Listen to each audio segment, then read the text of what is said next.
This is an idea for a sci-fi story I had a few years back. It's an example of how you could hide a basic geometric layout inside a radio signal that is repeating the same sequence over and over again. And I recently thought of it again when the movie Contact was on TV the other night.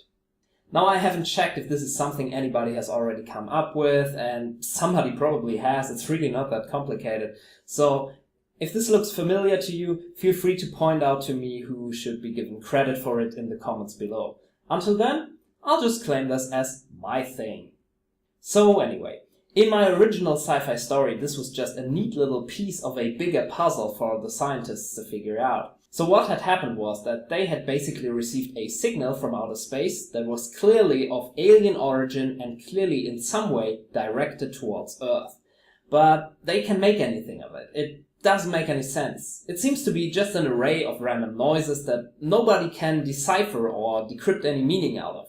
Until the one guy in the team who is actually deaf and who feels pretty useless by that point in the story because he cannot contribute anything to the research, starts toying around with the visuals of the signal out of boredom.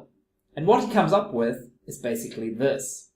Now, this is how an audio signal looks to us in a typical editing software. And here we can see that it's a sequence that's actually repeating in regular intervals. So what he then does is, he takes one iteration of the sequence and isolates it to have a closer look at it.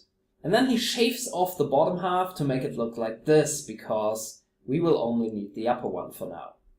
So imagine an alien species wants to make you aware of the location of a certain distant planet or solar system that is yet unknown to you. How could they do that?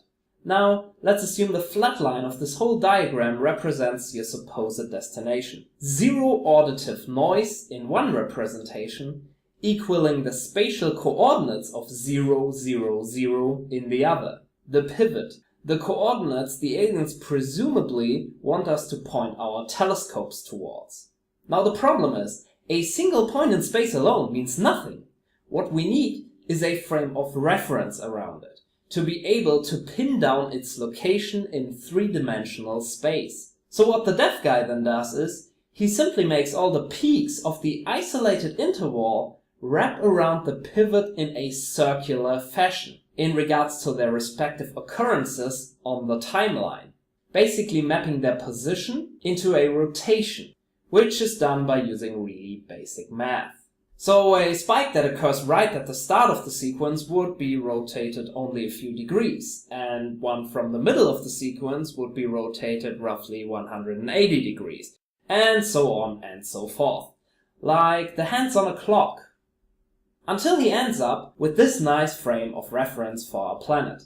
An array of positions of nearby stars that are all only defined through the relative distances towards the coordinates we're looking for, as well as their respective angles towards each other. That's what's so great about this solution. It leaves little room for ambiguity or misinterpretation.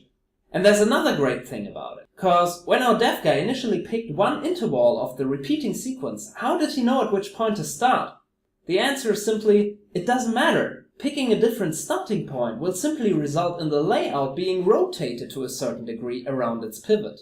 All you really need to know is the length of one individual interval. Hence the looping is important. But couldn't we have gotten the wrong length because we shaved off half the diagram in the beginning? Well, considering the upper and lower lengths were all identical, we can now also scale the layout to twice its length or really any other factor if we really need to. Because again, all the relevant values are solely relations-based, so all values are relative.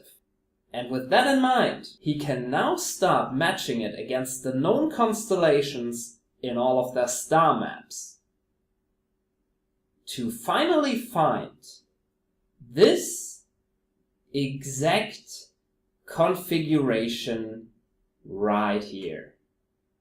And with it, the very planet or solar system you have been looking for all this time.